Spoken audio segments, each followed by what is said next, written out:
Okay, now here's a transition you won't hear from me very often. Let's go from fake news to a terrific bit of reporting from Australia's ABC. I kid you not. The national broadcaster has drawn our attention to something that I think is most surprising and, on the face of it, quite wrong. The ABC's Pat McGrath and Alison McClimate have confirmed that dozens of Catholic priests, maybe hundreds, are receiving the federal government's JobKeeper payments of $1,500 a fortnight. And because this is almost double their usual fortnightly allowance, the priests are being urged by their church to donate the difference back into church coffers. So this is a church, it does not pay tax, but when church services are suspended and the collection plate runs dry, taxpayers pick up the bill and more. The reporters didn't get all the information they wanted from the church, but they did get confirmation that 41 priests in the Diocese of Parramatta alone are currently receiving the JobKeeper payments.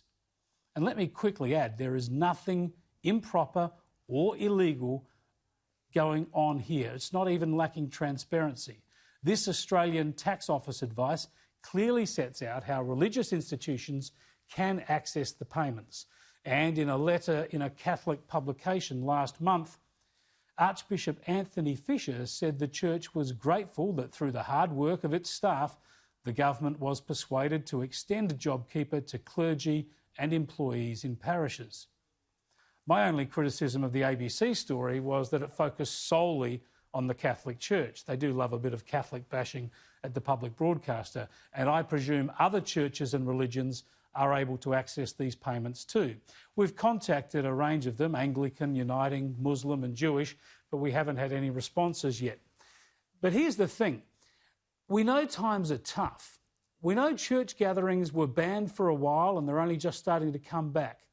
So that ended the weekly collection plates, of course. But these churches and parishes can email and contact their flocks. They can still ask them to send in their weekly donations. And as religious organisations, they have the immense privilege, the controversial privilege, of tax-free status for everything they do, including money-making ventures. Yet now that now when things get a bit tough, they hit up taxpayers to pay their priests. And they get them to use their extra cash in the JobKeeper payments to top up the church coffers. Whatever happened to rendering unto Caesar the things that are Caesar's, and to God those things that are God's? Needless to say, we sought an interview with a spokesperson for the Catholic Church, but they declined. Let's cross live down now to Canberra to catch up with Liberal MP Craig Kelly. Thanks for joining us again, Craig. First up, this idea that priests and clergy can get JobKeeper payments. Do you support that? Chris, it's a bit of a stretch. Remember, the JobKeeper was designed to keep the employee and employer relationship together during the coronavirus period. So I don't really think there's a great chance of many of the priests or the clergy, leaving their church during this period. Also, look, I'm not Catholic, but the Catholic Church does have enormous resources, and maybe they would be, it'd be fitting not to put their JobKeeper claims in and use some of the resources if they've had a downturn in the receipts and donations from their churchgoers during this period.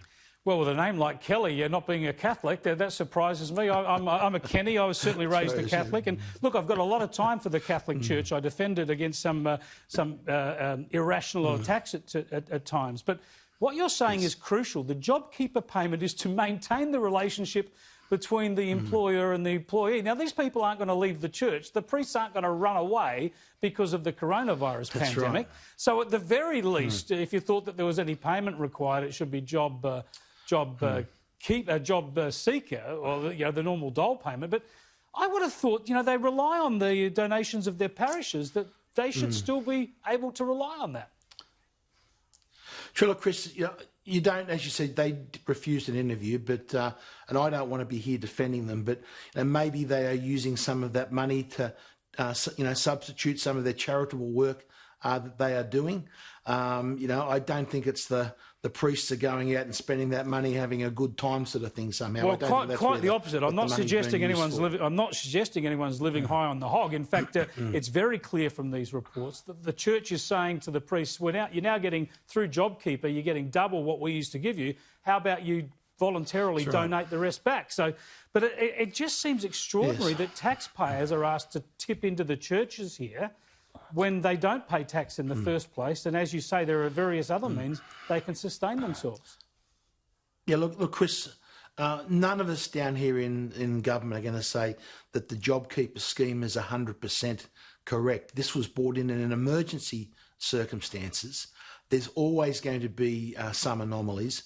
I had constituents on the phone to me before the JobKeeper came in, absolutely in distress about what they were going to do. And they basically say, JobKeeper has kept them basically alive during this period. It's been a great innovation that we've put together.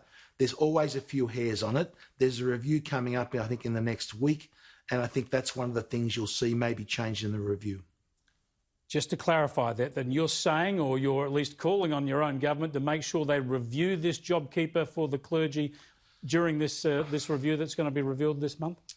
Yeah, look, the review needs to look at everything with the JobKeeper. And as we said, this was brought in an enormous rush because there was great urgency to bring it in. There was always going to be some anomalies in it. This is one of those anomalies, and I think you might find that when the review is done, there may be some changes when it goes to some of these religious organisations. Well, according to the letter from the Catholic Archbishop Anthony Fisher, the church lobbied for inclusion in JobKeeper. So they've actually deliberately put out their hand for this money, and someone in government, presumably Treasury, has said OK. Does that concern you? Yeah, look, again, Chris, it depends.